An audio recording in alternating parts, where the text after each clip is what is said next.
$100,000. That is just shy of $100,000. You may think that I'm happy about this, but I'm not. Because I am now the owner of mystery money. Potentially stolen money. I don't know where this money came from. It could have come from anywhere. Since Milo is most certainly Mr. Scars, and he's somehow alive now too, which is news to me. Maybe he stole this money from somewhere. A bank, a safe. Hell, this might even be Mary's money. I don't even know if this money is real or not. It could be a damn good counterfeit. And I would take a bill or two down to the bank, you know, so they could like check out and see if this money is real or not. But I don't know if somebody's tracking this money. Maybe they're tracing the fucking serial numbers. I could be in big trouble for owning this money. Sure, I'm sitting on $100K, but what's the use if I could get in serious trouble for even having it? I know I gotta trust Firebrand here, but this may be detrimental to me. However, there's been some distressing news coming to light recently. A short time after I posted my last video, I got a call from Chris, from Dark Harvest. Tells me that his parents are dead. Alex is too. Murdered by the Order. He told me that he's on the run now, and he asked me for $1,000. And at first I didn't believe him because, hey, I just chance upon $100,000. Someone's gonna come wanting a piece. But then he starts posting videos, showing proof, showing that he wasn't lying. Him and his friends have gone through a very terrible, traumatic experience, and I feel absolutely awful for them. So to help them out, and, you know, to make amends for what happened between us a year ago, I'm sending him $2,000. I really fucked up when I met with the Order. I said their names. They have every right to be angry with me for that. Their parents' deaths are on my conscience too. I know it's not a good idea to give out any of this money, but it's the right thing to do.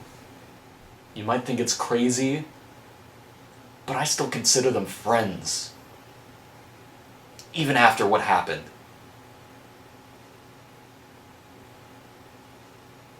We can relate to each other. I told him to spend it sparingly, wisely, since it might be fake or being traced or something. If the money is claimed sometime in the future, once I get a job, a solid paying job, I'm willing to work hard to pay off that lent money if I have to. Now, on to the other items in this case. I got this weird Sudoku Rubik's Cube at a science fair back in grade school. The more I tried to solve it, the more it seemed impossible, and in the end I just couldn't solve the damn thing. I threw it against the wall so many times in frustration that it began to have trouble turning, and it finally got locked in a position, so I gave up on it, and over the years it collected dust in my closet until Milo came. He started to mess around with it, and he ended up asking if he could take it home with him to see if he could fix it for me. I said sure, and I gave it to him. And now it comes back to me. Fixed. Not solved, but fixed. This message is really confusing. I can't tell if he's alive or not. I mean, look at this. By the time you receive this, I'll surely be dead. I think you'll be able to figure it out in the end. I trust you. At least he has confidence in me. This is Milo's journal. He had it with him when he visited me in '08, and I remember him having it with him most of the times that I saw him. I never got to see what he wrote in it. Whenever I asked, he always said vague things like observations or personal notes. He didn't like to talk about it. That was one of his things. He always changed the subject when I brought this up, and he never let me see what was inside. And I mean, it makes sense, it's his personal diary, but now he's giving it to me. and I'm pretty sure he wants me to read what's inside of it because it's probably important shit that I don't know of yet. The problem is, it's locked. Now, I'm not good at picking locks, and I was really considering just getting like a hedge clipper and trying to cut through this metal binding on the side, but then I find this little slip of paper sticking out of the side of the journal. It's a fortune. Find the key, learn the lesson. That stopped me. There was something I was missing. Milo asked for a pair of shoes before he left. He said he needed work shoes. I gave him a pair of my old loafers. Noting that there were secret frames at the end of Deus Ex Machina, I checked all my shoes, found nothing. I looked at the bottom of these shoes, and I noticed that there's holes in the heel from the wear. In the left shoe, there's this, and in the right,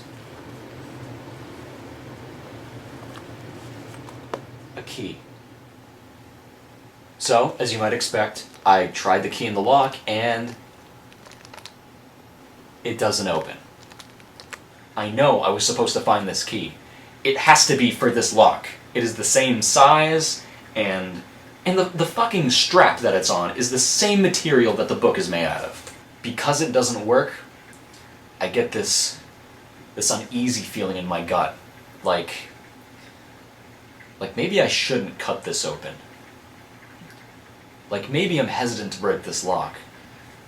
I'm just getting really bad vibes from these supernatural people, and I mean the hints to make me look into the souls, find the key, learn the lesson. I found this on purpose. Why doesn't it work? I'm missing something, I know it. I've been trying to figure it out for weeks now. I'll get it. I'll figure it out. Finally, we have the tape. I was only able to get a handful of clip salvage from it. The majority of it is either blank or too damaged. I'm putting everything I managed to get off the tape together now, and I'll be uploading it this Friday. It's pretty eye-opening.